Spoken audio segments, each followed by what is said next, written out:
Assalamualaikum warahmatullahi wabarakatuh. Hai semua, kembali lagi bersama saya Devi Febra Damayanti dalam channel Azafaya Project. Hari ini gimana kabar kalian semua nih? Mudah-mudahan selalu sehat ya. Jangan lupa jaga kesehatan, jangan lupa terapkan protokol kesehatan dimanapun kalian berada, dan jangan lupa dukung channel Azafaya dengan cara klik tombol subscribe, like, komen dan share jika kalian suka dengan kisah-kisah nyata yang kami ceritakan. Dan untuk kalian yang punya pengalaman mistis berdasarkan kisah nyata dan mau kisahnya kami ceritakan, boleh langsung cek kolom deskripsi ya. Oke, kali ini saya akan menceritakan sebuah pengalaman mistis yang benar-benar saya dan teman-teman saya alami sewaktu kami duduk di bangku kuliah. Menjadi mahasiswa adalah pengalaman yang penuh dengan canda dan tawa. Di dalamnya terselip banyak sekali cerita. Tapi bagaimana bila cerita yang terselip di dalamnya adalah cerita tentang pengalaman mistis?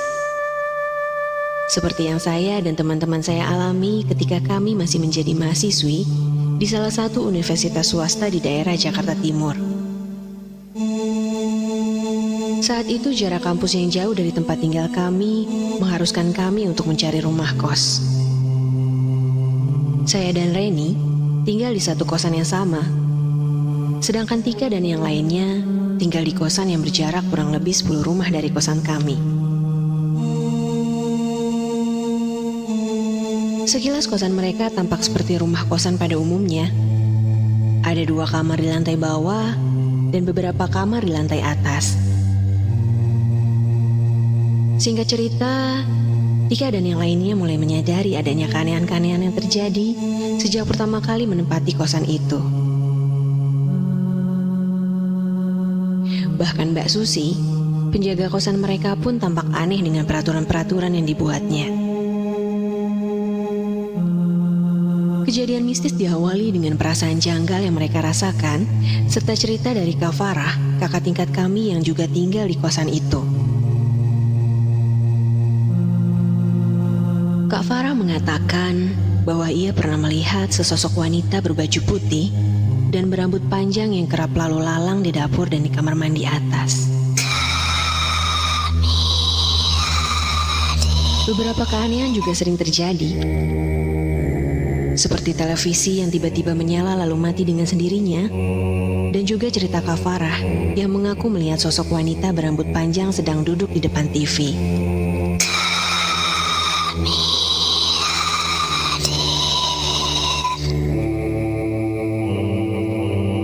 Suatu ketika teror mistis dialami oleh Tika. Sore itu, Tika sedang mandi di kamar mandi yang letaknya di pojok ruangan di lantai atas.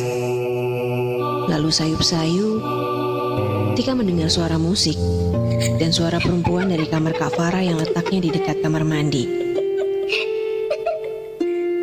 Lalu setelah keluar dari kamar mandi, Tika melihat pintu kamar Kak Farah digembok dan tidak ada orang.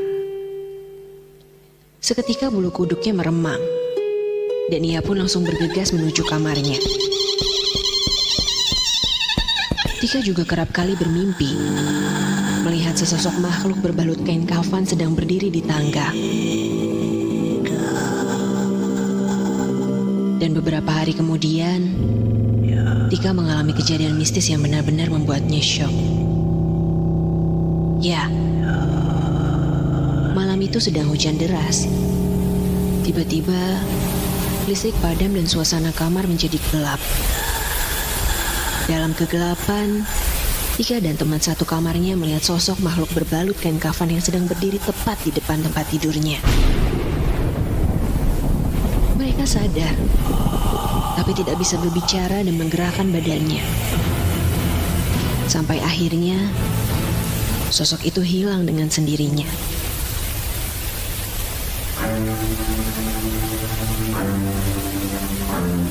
Setelah kejadian itu, giliran Yuli yang mengalami teror mistis. Yuli dan Septi terbiasa mematikan lampu kamar ketika hendak tidur. Tapi entah mengapa, malam itu Yuli tidak bisa tidur. Sekilas, Yuli melihat Septi sudah tertidur pulas. Lalu tiba-tiba, Yuli merasa ada yang melompat-lompat di atas tempat tidur di dekat kakinya. Yuli ketakutan. Ia menutupi wajahnya dengan selimut dan mulai membaca doa-doa. Sampai akhirnya, sosok yang melompat di atas kasurnya hilang. Keesokan harinya, sampailah mereka pada puncak dari teror-teror yang mereka alami. Bermula dari larangan Mbak Susi untuk tidak menyalakan lampu balkon, akhirnya mereka memutuskan untuk mengganti bohlam lampu dan menyalakan lampu balkon. Mereka juga bersama-sama membaca Al-Quran di lantai atas. Lalu tak lama kemudian, Mbak Susi marah dan menyuruh mereka untuk mematikan lampu balkon dengan alasan yang tak jelas. Mbak Susi juga mengatakan bahwa suara ayat Al-Quran yang mereka baca terdengar berisik dan mungkin mengganggu yang lainnya. Mereka merasa janggal dengan perilaku Mbak Susi dan semua yang terjadi di sana. Sampai akhirnya, sore hari menjelang maghrib, mereka memutuskan untuk mandi bersama di kamar mandi yang ada dalam kamar Yuli di lantai bawah.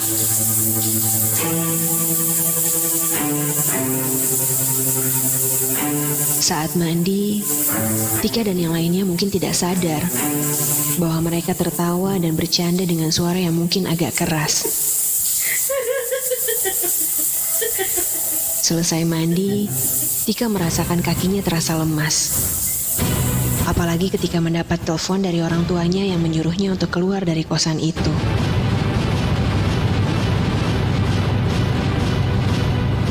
Setelah azan maghrib, mereka yang panik memutuskan untuk pergi ke kosan Putri, teman satu kampus kami.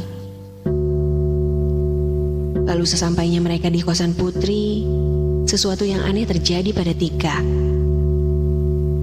Tika merasakan kepala dan seluruh tubuhnya terasa berat sebelum akhirnya tidak sadarkan diri dan jatuh pingsan. Saya dan Reni yang kebetulan berada di sana bersama yang lainnya mengangkat Tika dan memindahkannya ke dalam ruangan.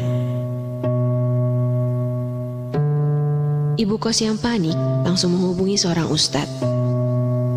Dan selang beberapa menit kemudian, ustadz datang lalu mulai memijat ibu jari kaki Tika dan mulai membacakan doa. Tak lama kemudian, Tika membuka matanya. Tatapannya kosong dan raut wajahnya penuh amarah.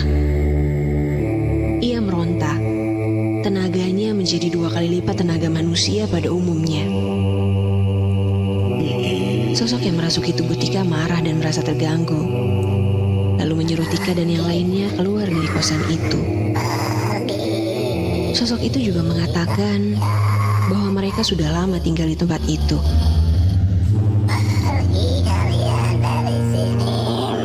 Ustadz terus membacakan doa-doa. Lalu satu persatu, teman-teman yang tinggal di kosan itu ikut histeris. Ustadz menyuruh kami semua untuk tidak melamun dan terus berzikir. Dan setelah kejadian itu, Tika dan yang lainnya memutuskan untuk pergi dari kosan itu tanpa sepengetahuan Mbak Susi.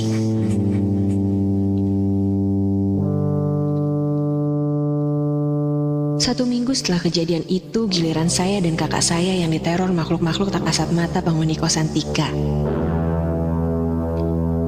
Saat itu saya bercerita pada kakak saya tentang peristiwa yang dialami oleh Tika dan yang lainnya. Kakak saya yang penasaran dengan kosan itu lalu memutuskan untuk mengantar saya ke kosan melewati kosan itu.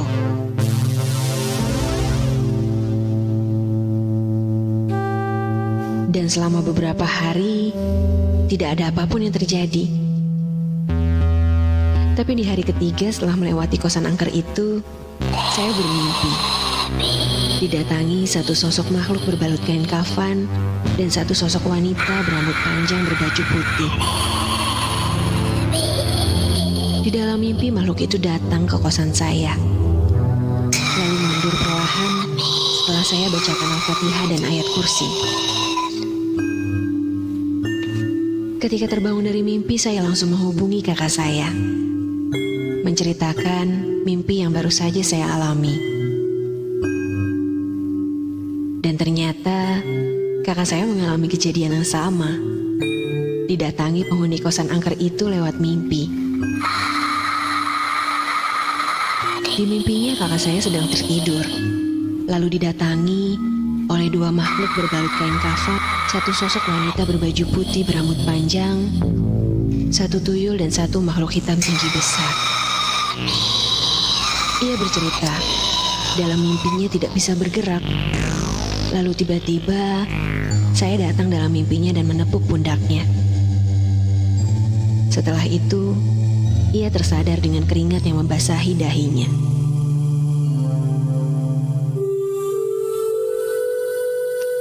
Semenjak hari itu tidak ada lagi teror-teror yang saya serta Tika dan yang lainnya alami.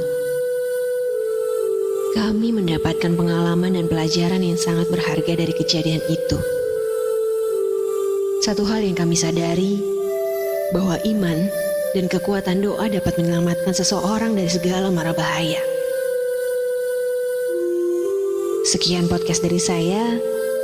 Wassalamualaikum warahmatullahi wabarakatuh.